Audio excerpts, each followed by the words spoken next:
Brokehouse. All right. Welcome, one and all.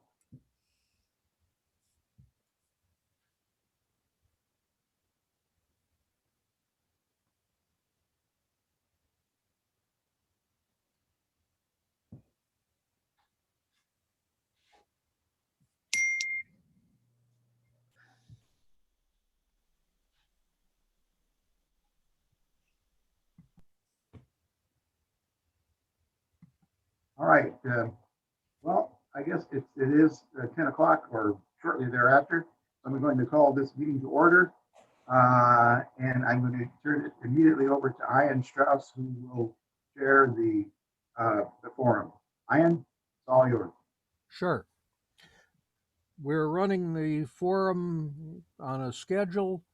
As I sent out to the candidates, and the mayoral forum is going to be from 10:05 to 10:45. It'll be followed by District 2 till 11:15, District 9 till 11:35, District 10 to noon, and after that we'll break this meeting and go to our business meeting. Now, the plan for the forums is that we will have each of the candidates do a self-introduction and stump speech for a couple of minutes, and then I will ask them questions. Questions can be submitted, have been submitted by club members, and I invite you to submit questions in chat. And Tony Blasi will prioritize those and feed them to me. On those questions, I would like the candidates to speak for a minute on each question so that we can ask more than one question. At this time, I know Ron Nirenberg and Greg Brock are online.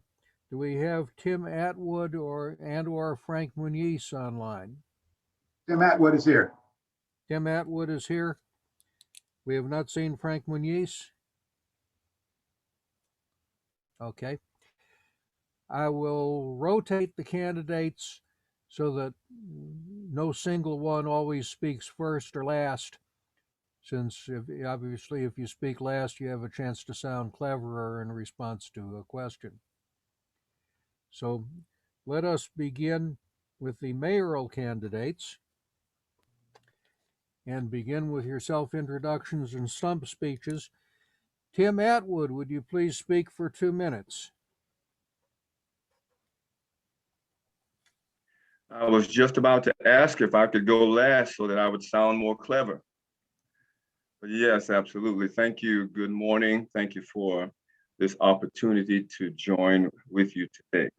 I was born and raised in Wilmington, North Carolina, on the east coast of the Atlantic. At age 19, I headed north. I lived in a few states, including 5 years in Michigan and about 20 years in Indiana. From Indiana, I moved to Texas, including about 5 years in Dallas and close to 4 years here in San Antonio. After 8 years as a pastor of a small church, I went through a divorce and I decided to resign. And shortly thereafter, I entered the education field. For the past 15 years, I've worked as a secondary school teacher. I've never held public office. If I felt that disqualified me from being a good mayor, then I wouldn't be here this morning. I would be in my warm, comfortable bed, sleeping in until about 12 o'clock noon. I believe that experience does matter. Experience in office does matter, but experience in and of itself is not a be-all, end-all. There are a lot of crooked politicians in jail as we speak this morning. And most of them had years of experience under their belt.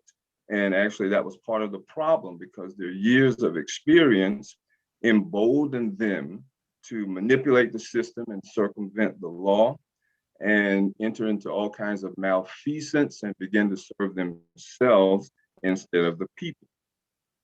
So I'm qualified to be mayor, not because of years of experience in a public office, but because I'm committed to being on the side of truth as best as I can interpret and apply that truth. I'm qualified to be mayor because I believe in the preeminence of integrity. Though I am human and I make mistakes, I'm committed to living a life in a manner that is above reproach to the best of my ability. And finally, I'm qualified to be mayor because as a teacher, I've learned the importance of investing in education, in guiding and nurturing our youth. Time, Mr. And, Atwood. well, thank you. And I will work hard for San Antonio. I will work hard for you as mayor. Mayor Nirenberg, please. Well, good morning. It's great to be back here with NEBCD, excuse me. I know Jack has been pretty busy, but I think I see Bob and Madeline and Jackie here. So thank you all for having me. I know y'all have been you've been able to carry the club's tradition of service to the North Side, for which we are all very grateful. As we think about the state of our city, it's worth noting that the federal government began to evacuate American citizens who had been potentially exposed to COVID-19 to Joint Base San Antonio in early February 2020. So we're at a full year of managing our response and recovery efforts. But through every challenge and every setback, we've seen the very best of San Antonio, from our frontline workers to our first responders to our neighbors simply helping neighbors. In this term alone, we created the first ever homestead tax exemption for the city of San Antonio, ensuring San Antonio homeowners are afforded a mechanism for relief as valuations continue to rise. We adopted a climate and adaptation plan so that we can leave a cleaner and healthier city for future generations. We attracted major manufacturing and engineering operations, which was coined as San Antonio's $1 billion week in September, and will result in creation of thousands of good paying jobs. We even launched Alamo Promise, which has laid the foundation for tuition-free higher education for every single San Antonio high school graduate. And as the pandemic washed upon our shores, we set aside politics with a singular goal to save as many lives as possible. The city and the county worked together to forge an award-winning economic recovery effort that focused on keeping families housed, keeping businesses running, getting residents back to work, and students online. And in the middle of our recovery efforts, City Council made its longest commitment yet to our Edwards Aquifer. We said yes to landmark long-term investments in early childhood education, workforce development, and enhanced public transit, allowing our community to chart a path forward for a more prosperous future. And yes, we did this without raising taxes. Time, So as I Mr. wrap Mayor. up here, I just want to say thank you. We will get through this. Our faith will be stronger for it, and it's been a privilege of a lifetime to serve alongside you. Okay. And Mr. Brokehouse, 2 minutes, please. Good morning, everybody. It's great to be back in front of you. We had this opportunity a couple of years ago, and I'm thankful to one more time get an invitation to sit down with you, and although in completely different circumstances, to have a conversation about different competing visions for the future of San Antonio. And the beauty, I think, of this whole thing is, as a candidate, my intentions always has been to go into any room, anywhere in this city, take the tough questions and talk about the future of our community. And having different ideas, I think, brings out the best in each and every one of us. So that ability for us to have that conversation, I'm thankful for that. I remember our forum last year, and you had tough questions and you really brought it to me, and I can appreciate that. And that's why I wanted to be here again this morning, to stand before you once again and tell you what I think, right? My family and my team, the supporters I have, what we see as the vision for the future of our community. So thank you for that. Look, 2019, 1,330 voters go the other way, and I'm running for re-election right now. So this is a community that sees a differing vision for the future of our city. I think we tapped into that in 2019, and over the last 2 years, we haven't seen much different out of Ron Nirenberg. So when I sat back and said, what is our vision for a city? Has anything changed that would preclude me from coming back one more time? The answer was, no. And when I see the future of San Antonio, I see right now a need for jobs, right? A jobs focus that's going to bring and put people back to work now. And it's not just back to work now, it's making more money, because we are a economically segregated city, historically the most economically segregated city in the nation. So bringing back people to work and helping them keep more of the money they earn is very important. So I want to be a jobs mayor with the singular focus right off the top of getting people back to work now. It's not enough to retrain people in the next 3 to 4 to 5 years. People are struggling now. The food lines are now. The struggle is happening on every street in every neighborhood. So jobs and money is the key to our recovery. And then I want to move quickly to public safety and make sure we defend our San Antonio Police Department and we stand up to ensure our law enforcement is protected and allowed and able to do their job each and every day. While understanding we can Mr. Brokehouse. I'm sorry? Time, you're at 2 You got it, minutes, Bob. 20 seconds. Perfect. Okay, got you, sir. So, public safety is going to be a top priority for me as well, focusing on families and then cleaning up City Hall. It's historically where I felt the top 3 to 4 things are. It's what we talked about in 2019 and we're back in 2021, to bring the same conversation. But thank you for giving me at least the opportunity to stand in front of you and tell you what I think. Okay. Now I will ask questions in rotation and ask you to fit your reply into 1 minute. First question is, how do you stand on workforce training for the poor? Mayor Nirenberg, please go first. Yeah, well, ready to work. The planning is in its infancy. We haven't even begun to collect revenues for it, but those plans will get hashed out before the full council before its September implementation. But what I will say is that it's incredibly important that we create pathways to economic mobility for the entire community, particularly those who have been stuck in lower income positions that have required multiple jobs to make ends meet. When we create access to education, access to workforce development, skills training for jobs that are available here in our community today, for all aspects and all areas of our community, we will prosper. One of the anchors around San Antonio for the longest time has been endemic poverty, and the way out of that is to create access to opportunity.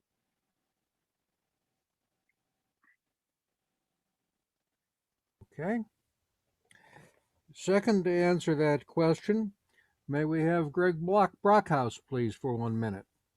Look, the public has spoken loud and clear on workforce education.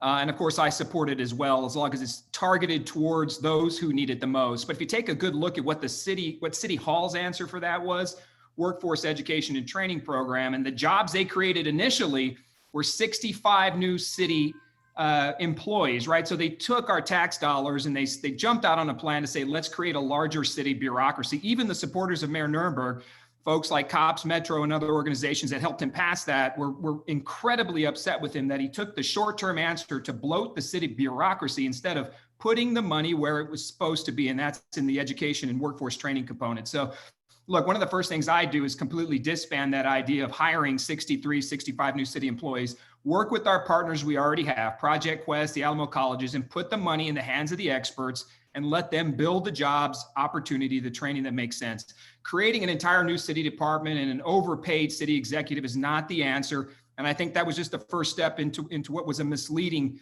sales job on the workforce and training education plan.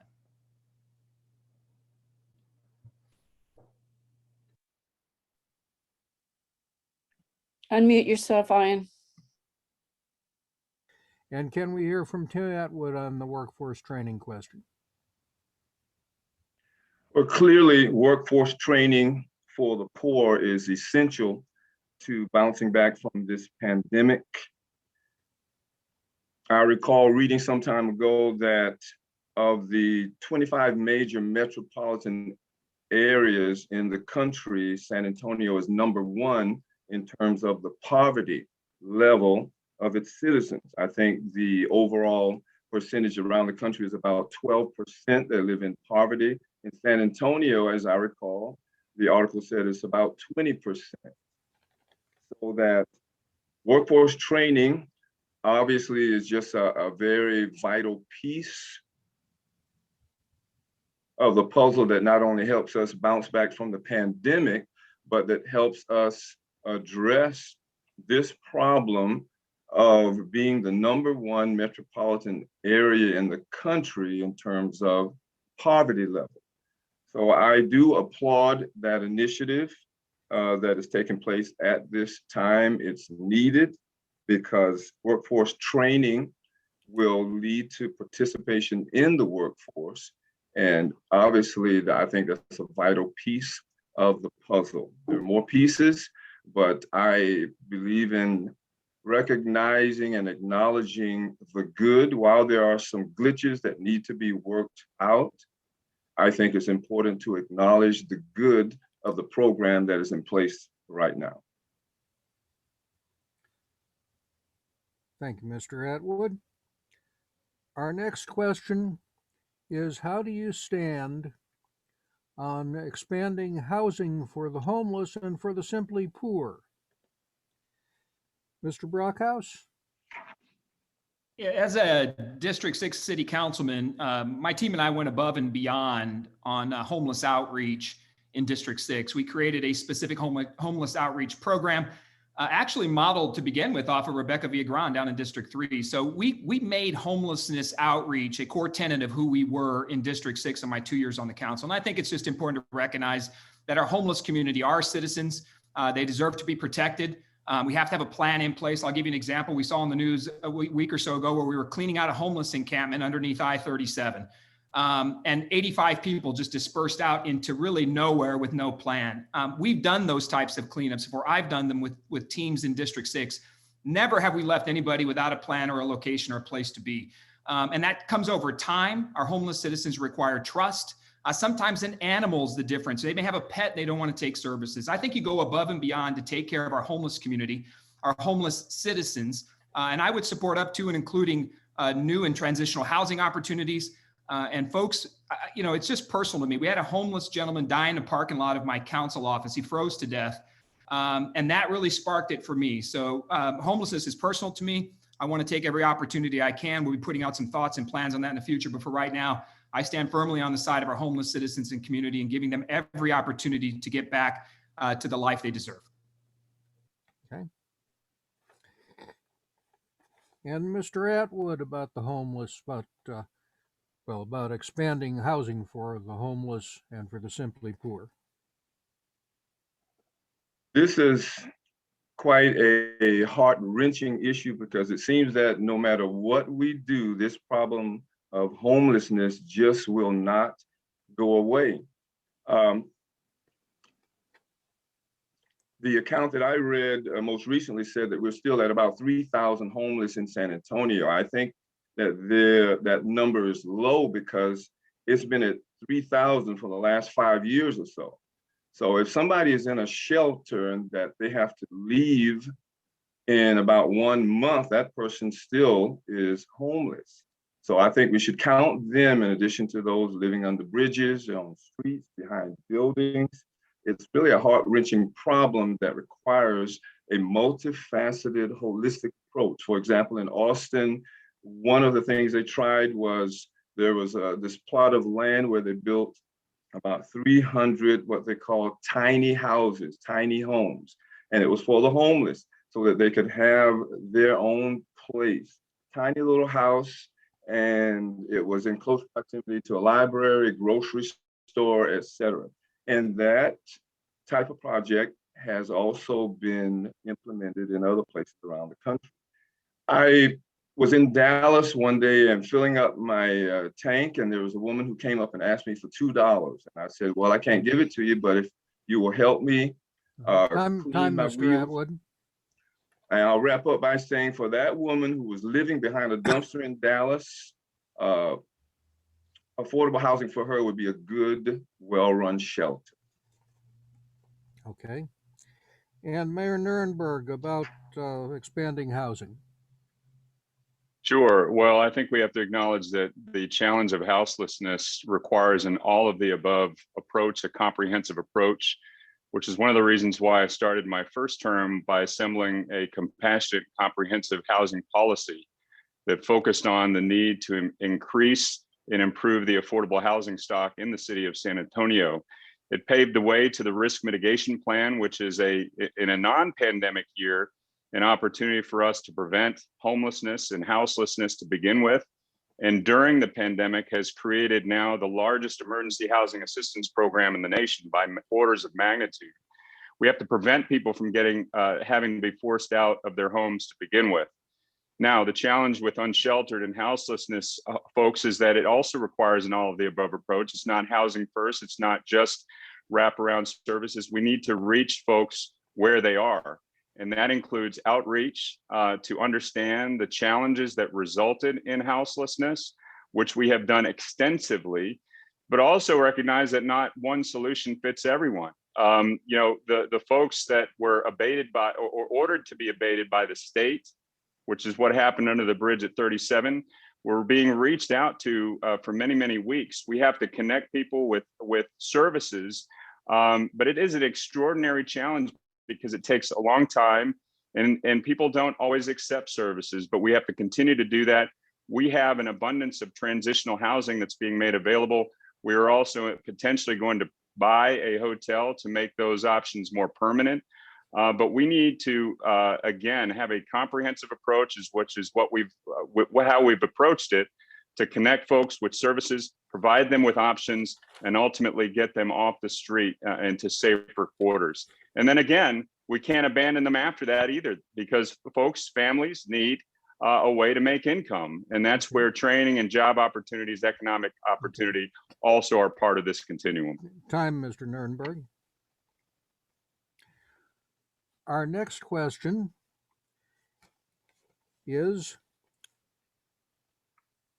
what is your stand on, what is your opinion about the Fix SAPD ballot proposal?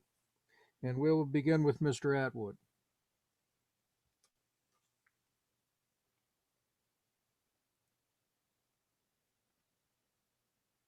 Mr. Atwood? Yeah. Well, as I understand the Fix SAPD, they were able to collect over 20,000 signatures. And the main goal was to ensure police accountability. And I think that, of course, that goal is noble, but I remember saying, if it ain't broke, don't fix it. I think that reform is needed where reform is needed. So if there's an area that needs to be improved, it needs to be changed, absolutely. I applaud organizations such as Fix SAPD, but I think the danger is in going too far and throwing the baby out with the bathwater.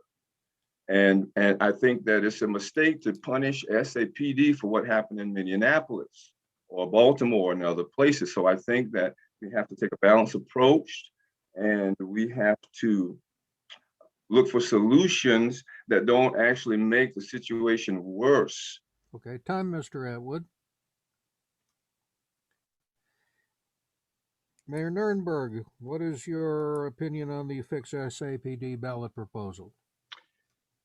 Yeah, so as mayor of the city of San Antonio, I have an obligation and a responsibility to operate under the current rules to ensure that there is a good faith negotiation on the points that the community wants addressed. And so that's what I will continue to do. If those rules changed at the will of the voters in May, then we will operate under the rules if there's no agreement yet reached. With respect to the reforms that we're trying to achieve, this should be no secret to anyone. Transparency and accountability and disciplinary reform are the objectives of the negotiation, and I'm hopeful through good faith negotiations we can achieve them. Okay. And Mr. Brokehouse, about the Fix SAPD ballot proposal. You know, I mean, I've been very clear on this. I'll work and go door to door to defeat the Fix SAPD ballot initiative. I think it's dangerous for the city. I think it leads to defunding our police department. It will enact a mass exodus of police officers. There are 600 plus police officers retirement eligible right now. And unfortunately, when you try to fix which are legitimate concerns and issues around discipline by throwing out an entire contract, I think that is just reckless and it's dangerous to the public safety of our city. And it will increase crime and turn into a position where we're pitting once again, our citizens, our community, City Hall against its police officers. And that's the worst possible action. Look, the truth is here, we're talking about a tiny, tiny percentage, less than 0.01% of police officers over the last 10 years that are being reinstated. Social justice reforms, restorative justice, those all have their place, as well as having strong conversations. And as mayor, I would have the strong conversation about how are we going to get rid of bad cops? That is a worthy discussion. No one wants a bad cop gone more than a good cop. And I think they will engage that conversation at the table and it will happen. But throwing out the entire contract is reckless and very short-sighted. So look, we'll go door to door. And look, as mayor of the city right now, I think it's incumbent on Ron Nirenberg to take a position on it. Public safety is always the number one priority any elected official has, is to keep those streets and neighborhoods safe. You know, when the firefighters did a petition, Ron was all over working against that, speaking out loud about the damage that would do to our city. And you have to do that again now, Ron. You have to stand up and say, we cannot do this to our police department. We'll get it done at the table, but right now, this is not the answer. Okay. Our next question is about COVID vaccinations. Should the COVID vaccination reservations be changed so that we don't have be changed to provide a long-term reservation, or should we continue to have people compete for immediate success? Mayor Nirenberg? This is a great question, and one that I just had additional conversations yesterday with our providers about.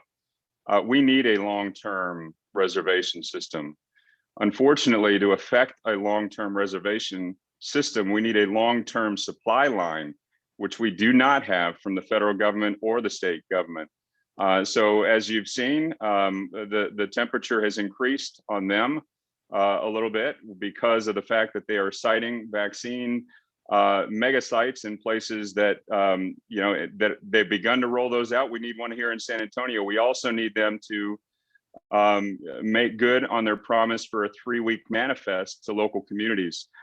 So I've asked our Metro Health team to work with the local providers, the distributors, including the hospitals, to come up with a system by which people can pre-register to, at least get their information in the system enough so that when we do have a long-term supply line, people aren't having to compete for those appointment slots. But unfortunately, the discoordinated response to the pandemic has reared its head again through every phase of the pandemic. It has, from federal to state to local, and it has in this vaccine process.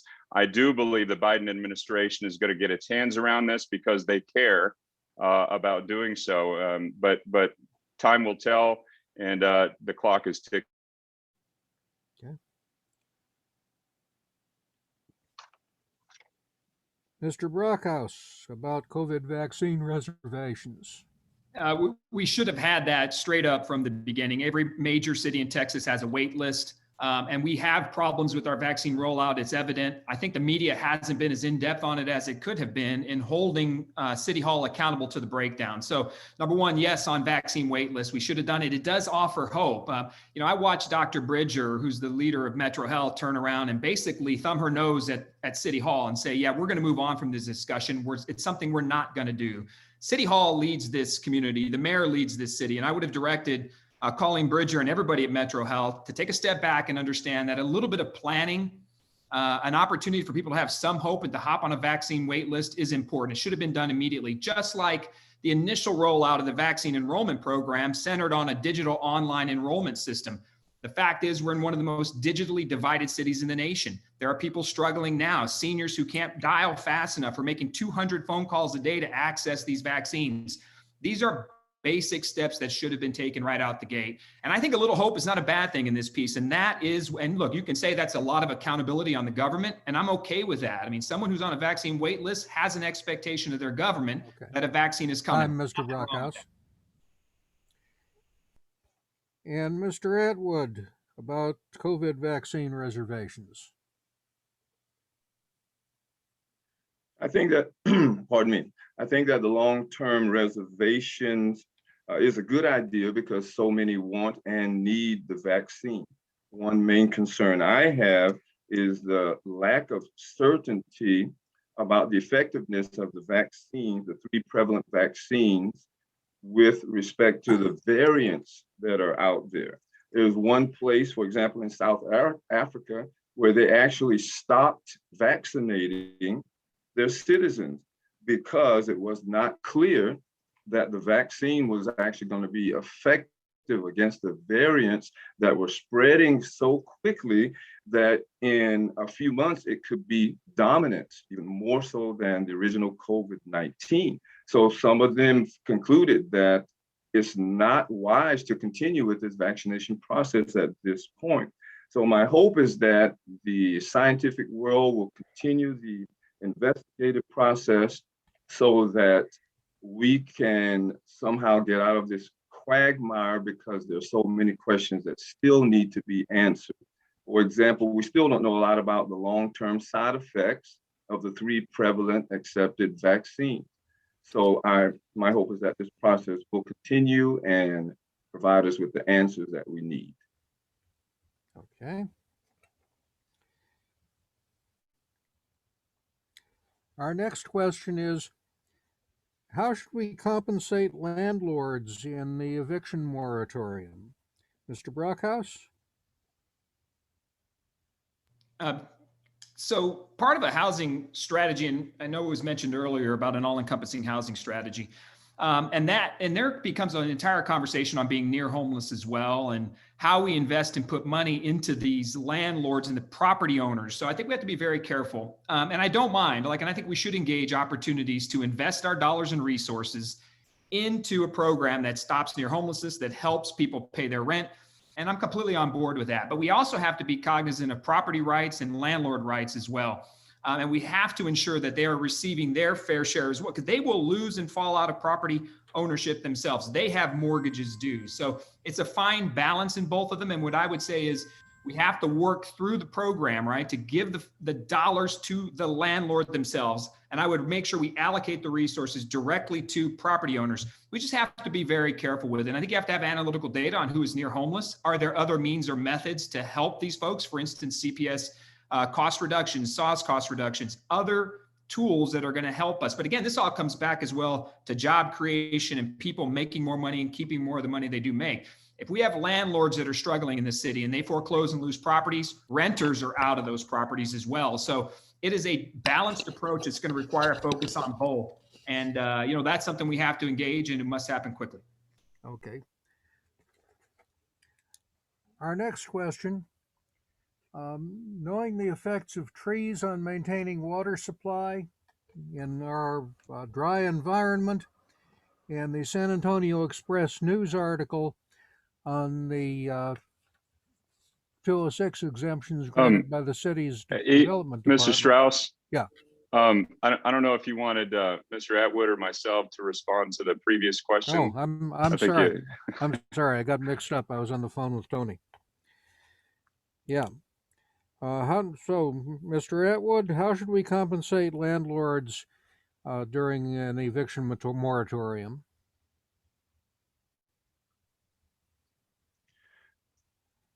Well, I certainly believe that it was vital to place a moratorium on evictions during the pandemic. But if we tell landlords that they cannot evict, then we have to do something to compensate the landlords for their loss as well. So the allocation of the dollars in the stimulus package have to include the landlords in an equitable fashion. So those details need to be worked out on a federal level as well as on a local level. Okay. And Mayor Nirenberg. Yeah, well, I think when the dust finally settles and we're through this pandemic, it will be shown that San Antonio has had the strongest response and most effective response to this issue, perhaps in the nation. And that's primarily because we decided from the very start that we weren't going to allow folks to be left behind with regard to losing the roof over their heads because of the pandemic. And so we funded locally the largest emergency housing assistance program in the nation. And in doing so, we were working directly with landlords.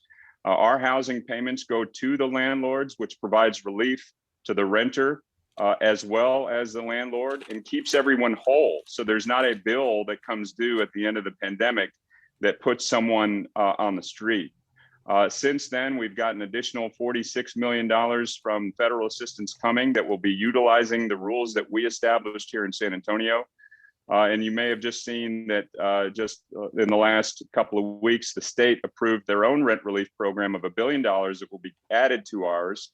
And they adopted the program that we established here, using the rules and the payment system that we came up with in San Antonio. Now, with regard to direct assistance to tenants and to residents, we have that as well. That is also through our housing program, but that is separate and apart from the actual rent payments.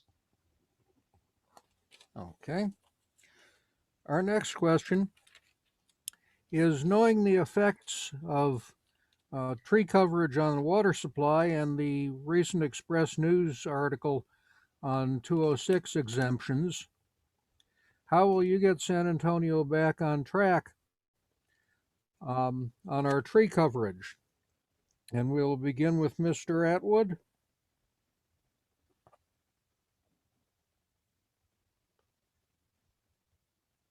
Mr. Atwood, would you on? Yeah. Well, the tree coverage is vital in a number of ways. One example is that trees help with flood control.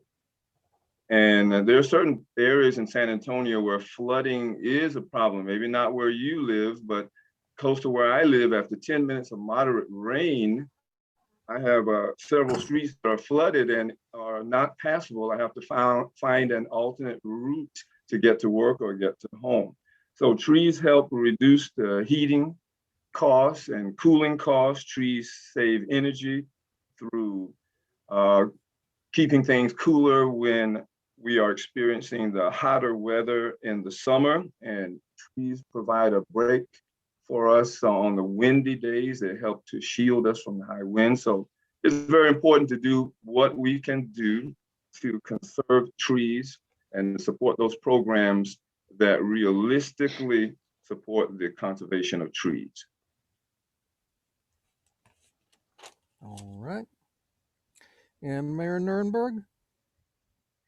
Well, thank you for the focus on this as well, because as you may know, a bulk of my tenure as a council member and now as mayor has been a focus on environmental stewardship, on climate adaptation, and on preservation of trees. First, San Antonio does have one of the strongest tree ordinances in the state of Texas. We have to execute on it. We also have to defend it. Every session of the state legislature, we come under attack to try to diminish or remove our tree ordinance. We have to defend it every year. And we also have to recognize that, we have to do it the right way. Unfortunately, those 206 exemptions were fees in lieu of that permit development to occur and the removal of trees, given the very limited authority we have over them.